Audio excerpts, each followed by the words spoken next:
Madilim ang gabi sa isang liblib na baryo sa Mindoro. Tahimik ang paligid, hangin lang ang maririnig, hanggang biglang may marahang yabag sa lumang kalsada. Sabi ng matatanda, huwag kang lalabas tuwing hating gabi.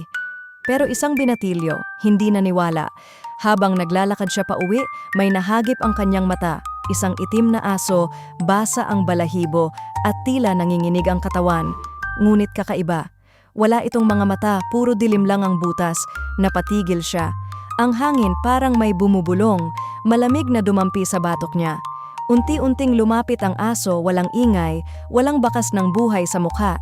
Napaatras siya, ngunit parang humahaba ang anino ng hayop, sinasakop ang buong kalsada.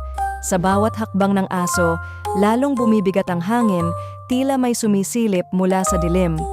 Sabi ng iba, ang sino mang makakita sa asong ito ay sinusundan na habang buhay, sa panaginip, sa anino, sa bawat sulok ng gabi. Hanggang ngayon walang nakakatakas. Ano kaya ang tunay na nilalaman ng mga butas na iyon?